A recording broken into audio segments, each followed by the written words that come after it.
Hello students, good morning. It is the fourth class of chapter 5. That is the agrarian relations, the Ain-e-Akbari. यह चौथा class है chapter 5 का कृषि संबंध आइन-ए-अकबरी 16वीं और 17वीं शताब्दी का इतिहास। इसके पहले हम लोगों ने भारत में मुगल साम्राज्य की स्थापना, बाबर का योगदान, मुगल कालीन इतिहास जानने का प्रमुख साधन में सबसे महत्वपूर्ण साधन आइन-ए-अकबरी के बारे में डिटेल डिस्कशन देख चुके हैं। इसके बाद कृषि इतिहास लेखन के स्रोत में आइन-ए-अकबरी की प्रयोग की समस्याएं क्या क्या थी, यह भी हम लोग देख चुके हैं। आज के क्लास में कृषि समाज और मुगल साम्राज्य तथा किसानों के प्रकार के बारे में देखेंगे। इसके अलावे मुगल कालीन राजस्व व्यवस्था एक का क्लास हम लोग देखेंगे। Today we have to see agrarian society and the Mughal empire and the types of peasant, and another topic is the revenue system of Mughal period. As we know that agriculture was the main sources of income of the society and empire that time. Today also 85% population lived in villages and based on agriculture. The detailed information regarding agriculture, agro works, crops means genes, types of crops, agro tools, land revenue, and types of agriculture land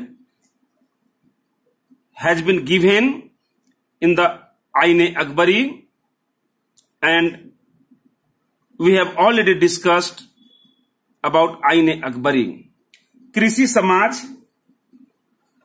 साम्राज्य की आय के प्रमुख साधन, कृषि उपकरण, कृषि कार्य, फसल को जिन्स बोलते हैं, किसानों के प्रकार, भूमि, भू राजस्व व्यवस्था, भूमि के प्रकार से संबंधित विस्तृत चर्चा आइन-ए-अकबरी में हम लोगों ने देख लिया है। उस समय आज के जैसा ही अधिकांश जनसंख्या या कहें तो 85% जनसंख्या गांवों में निवास करती थी, जिनका आय का मुख्य साधन खेती हुआ करता था। उस काल में जिसका चर्चा अकबरनामा में किया गया है, किसानों के प्रकार के बारे में 3 प्रकार के किसान होते थे। किसान को कई नाम से जानते थे, जैसे किसान को रैयत, काश्तकार, मुजारियन, आसामी, इंग्लिश में पीजेंट या फार्मर, कई नामों से जानते थे। पीजेंट, फार्मर, रैयत, मुजारियन, आसामी words for farmer also used that time. There were 3 types of peasant in India in Mughal period. उस काल में अर्थात मुगल काल में 3 प्रकार के किसान होते थे, जिसकी चर्चा आइन-ए-अकबरी में की गई है। पहला खुद काश्तकार, दूसरा पाही काश्तकार, तीसरा मुकरारी काश्तकार। तीनों के बारे में थोड़ा हम लोग देखेंगे। खुद काश्तकार, नाम है खुद काश्तकार।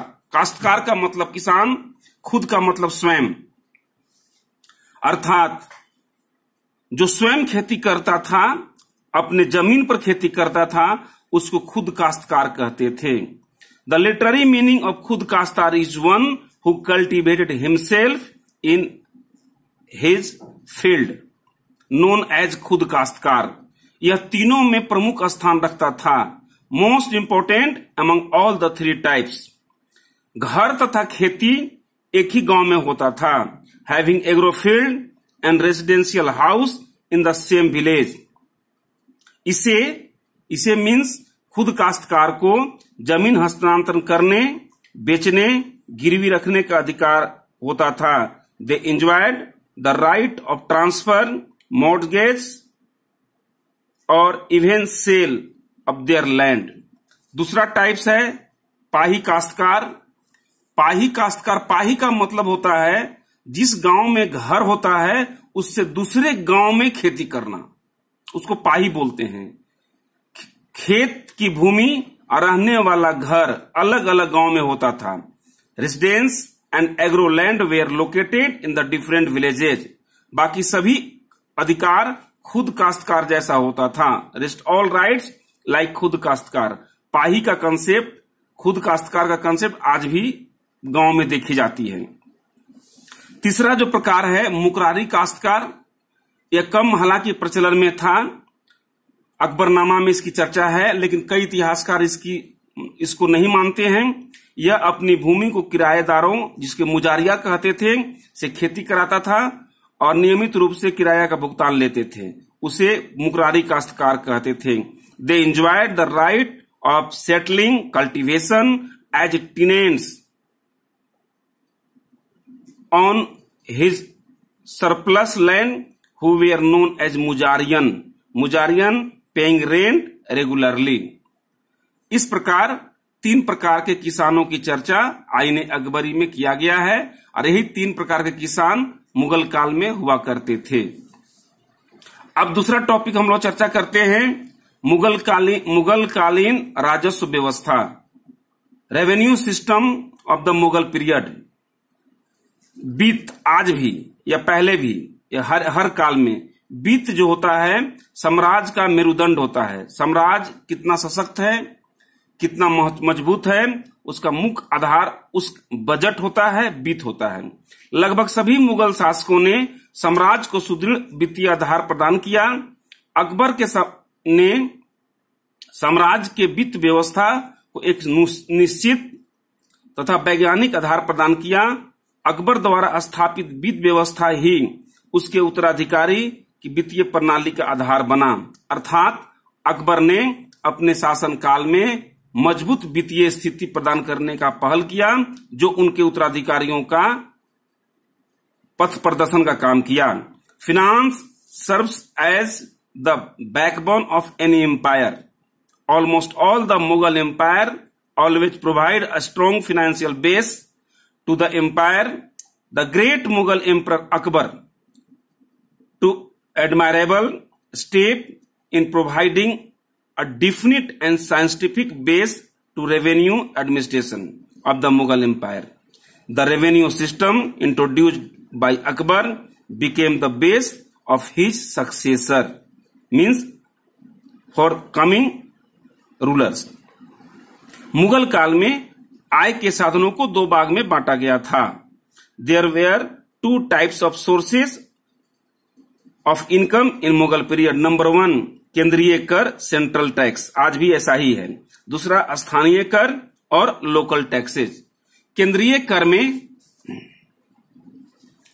जजिया, जकात, खोम्स, खिराज, व्यापार, टकसाल, राजाओं तथा मनसबदारों से समय समय पर प्राप्त होने वाला उपहार, कर केंद्रीय आय के साधन हुआ करते थे।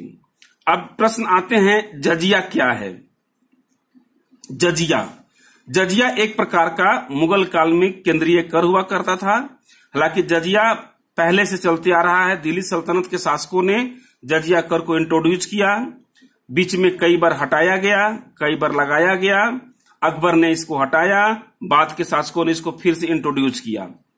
वो अलग कहानी है। लेकिन जजिया एक प्रकार का मुस्लिम धर्म का विकास करने के लिए कर होता था, जिसका अदा गैर मुस्लिम करते थे। अर्थात गैर मुस्लिमों द्वारा दी जाने वाली कर को जजिया कहते थे।